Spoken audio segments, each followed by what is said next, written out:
नमस्कार, मी निलेश वसावे. आम्ही नंदुरबारचे प्रशिक्षणार्थी 1 ऑगस्टला सांगली येथे जे उपोषण आहे आदरणीय तुकाराम बाबांच्या नेतृत्वात त्या उपोषणाला सहभागी होण्यासाठी जात आहे.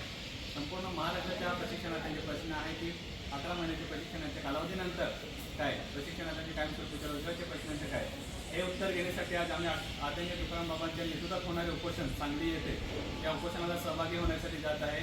आणि नक्कीच सांगली येथे होणारे उपोषण हे संपूर्ण महाराष्ट्राच्या प्रशिक्षणार्थ्यांना न्याय मिळवून देणार आणि कायमस्वरूपीचा रोजगार मिळवून देणार. या आशेने आम्ही सगळे नंदुरबारचे प्रशिक्षणार्थी हे आम्ही सांगलीला निघालेलो आहे.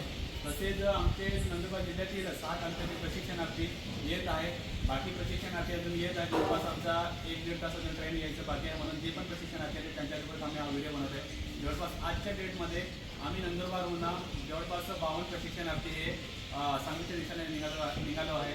तसेच उद्या जवळपास 28 प्रशिक्षणार्थी हे सांगलीच्या दिशेने परत नंदुरबारहून निघणार आहे.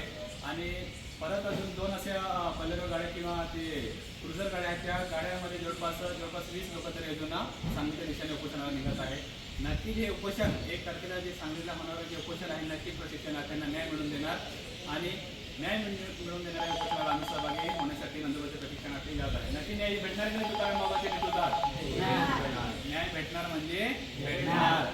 चलो सांगली, आम्ही सांगलीला येत आहे. संपूर्ण महाराष्ट्राचे प्रशिक्षणार्थी हे रावणकरांनी तुम्ही देखील सांगलीला या. 1 तारखेला होणाऱ्या उपोषणाला समर्थन द्या. सगळ्यांना जय जवाहर, जय महाराज.